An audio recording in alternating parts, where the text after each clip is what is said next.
La nouvelle est tombée, tel un coup près. Je pense qu'ils sont nombreux à travers le monde entier qui se posent la question si cela est vrai, sachant que la volonté de Ahidjo Mamadou était de constituer autour de lui. C'était l'une de ses dernières volontés autour de lui de constituer donc ses amis, ses connaissances, en qui il avait le plus confiance, pour essayer de l'accompagner jusqu'à la dernière seconde. Et vous l'avez fait. On va peut-être revenir sur quelques épreuves auxquelles vous avez fait face ces dernières 24 heures. La grande nouvelle à annoncer ce soir concernant Ahidjo Mamadou, c'est exactement laquelle, vous qui portez la voix du comité qui était autour de lui pendant ces dernières minutes. Merci pour le dire. Comme vous pouvez le constater, je suis avec mes aînés là, qui constituent le comité, constitué par Ahidjo lui-même, il y a quelques semaines. Et nous l'avons accompagné dans cet hôpital depuis des jours. On essaie de faire notre mieux avec les forces qui viennent de partout.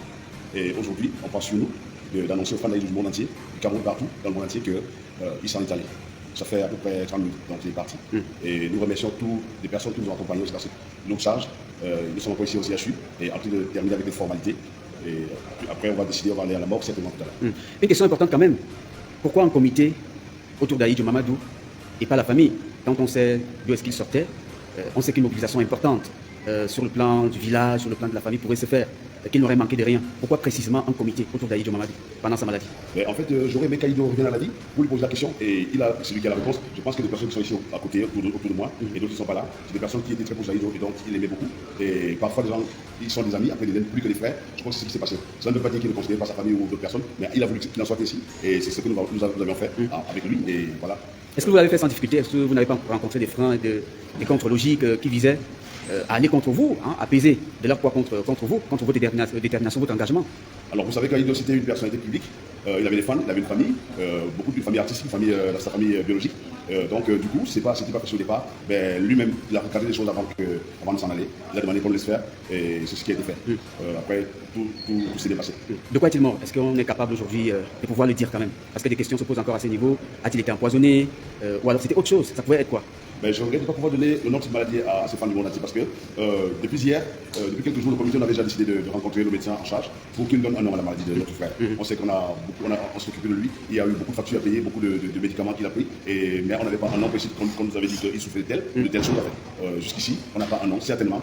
Peut-être comme il est parti, on pourra nous dire qu'est-ce qu'on est en train de faire. Est-ce que ça vous convient de faire des clarifications sur les mobilisations de fonds, sur les quêtes et tout ce qui a été fait? Parce qu'il se murmure que des gens haut placés, ressortissants, je veux dire, de la Haute-Sanaga, auraient mobilisé de fortes sommes d'argent ou auraient pris des décisions qui visaient à faire croire que tout était pris en charge par un autre groupe, autre que celui dont vous êtes le responsable, le représentant, sinon le porte-parole. Pour le dire, je ne vais pas commenter les commentaires. Alors ce que je tiens à dire ici, c'est que devant vous m'avez vu payer à la réanimation, oui. À la réanimation tout à l'heure. J'ai payé pour les factures des urgences tout à l'heure. On a également payé toutes les factures d'hôpital. Donc on a tous stressé des factures d'hôpital depuis son premier jour jusqu'à aujourd'hui. Donc ce qui a été dit que je n'ai pas suivi, je ne parlerai pas de ce que je ne connais pas. Je sais qu'on a payé toutes les factures d'Ahidjo ici à l'hôpital. On n'a pas eu de faveur. On a payé normalement pour tout le patient. Pas d'instruction venue d'une quelconque personnalité pour vous demander de ne pas payer, de ne pas dépenser parce que tout aurait pris en charge ailleurs? Comme j'ai dit, je ne veux pas commenter les commentaires, mais je sais qu'on a tout payé ici à l'hôpital. Oui. D'accord. Je voudrais préciser que là nous sommes au CHU et le corps de Ahidjo Mamadou se trouve encore dans sa chambre d'hospitalisation, réanimation. Donc on va le transporter tout à l'heure. On prendra quelle direction exactement ou alors on va prendre, je ne sais pas moi, la direction de la morgue de ce même hôpital? Comme nous sommes avec des aînés, on est en train de tergiverser dessus et nos commissions de aussi là derrière. Je pense qu'on va penser pour l'hôpital général tout à l'heure. Je pense que c'est la première idée. D'accord. Des informations ont circulé à votre sujet, notamment l'incendie lié à votre véhicule.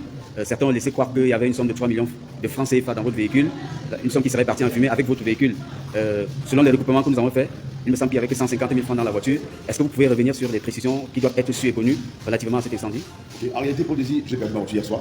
Elle s'est descendue, c'est moi qui fais la vidéo. Elle s'est terminée, oui. Par contre, l'information à laquelle il y avait 3 millions, je ne sais pas d'où ils ont tiré ça. J'apprécie votre professionnalisme de venir toujours vers nous pour avoir la bonne information. Et les journalistes devraient faire pareil. Ça veut dire venir vers les auteurs pour donner quand même les vraies informations. Je n'ai jamais parlé d'une somme de 3 millions dans ma voiture. La voiture s'est arrêtée seule au niveau de Safka et j'ai appelé le mécanicien pour venir la démarrer. Et quand il est arrivé, moi je suis allé m'asseoir une fois, j'ai dit viens dans votre fini d'arranger.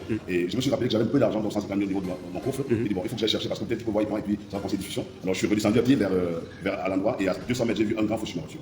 Et j'ai dit ma voiture est en train de se brûler et je suis allé constater qu'elle se brûlait. Voilà tout ce que je sais de ma voiture. Et le garagiste il était assis à côté, il ne m'a ni appelé, il m'a rien dit et puis je suis parti. C'est tout ce que je sais. Alors de qui est-ce qu'on attendra le programme des obsèques? Ce sera toujours vous, le comité, ou alors la famille? Ben, vous savez, il faut reconnaître qu'il a une famille ici. On a fait ce qu'il nous a demandé de faire. Il nous a demandé de l'aider à sortir du pétrin. On a fait tout le possible. Tout le monde ici s'est marié, tout le monde a fait son possible. Alors, la suite, nous, on va rejoindre également la famille. On va voir la suite des choses. On ne peut pas parler maintenant parce que c'est en contestation. On va arriver à la mort et après, on va voir des orientations parce qu'il avait également une famille. Est-ce que vous avez fait quelques confidences, un secret peut-être avant de s'éteindre définitivement? Avant de parler des confidences, si je souhaite avoir d'abord un point avec sa famille biologique, parce que nous sommes également sa famille. Bon, après ce point, on pourra rendre public si jamais il y a eu des confidences. D'accord, toutes nos confidences, hein, Francis B.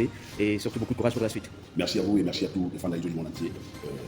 Chers fans, allez sur Play Store ou App Store, téléchargez votre application TapTapSense. TapTapSense qui est une application pour envoyer de l'argent en Afrique sans toutefois vous déplacer. C'est-à-dire avec TapTapSense, vous n'avez plus besoin de vous déplacer, aller dans les banques ou dans les microfinances pour envoyer de l'argent en Afrique. Avec TapTapSense, il suffit juste de télécharger l'application dans votre téléphone, paramétrer, et quand vous paramétrez lors de votre premier envoi, utilisez mon code promo qui est NOSABI. Voilà comment NOSABI s'écrit. NOSABY. Tout en majuscule. C'est le meilleur code promo de TapTapSense. Et lorsque tu utilises mon code promo NOSABI pour ton premier envoi, si tu résides en Europe, tu dois bénéficier de 5 euros. C'est-à-dire, je vais te donner 5 euros.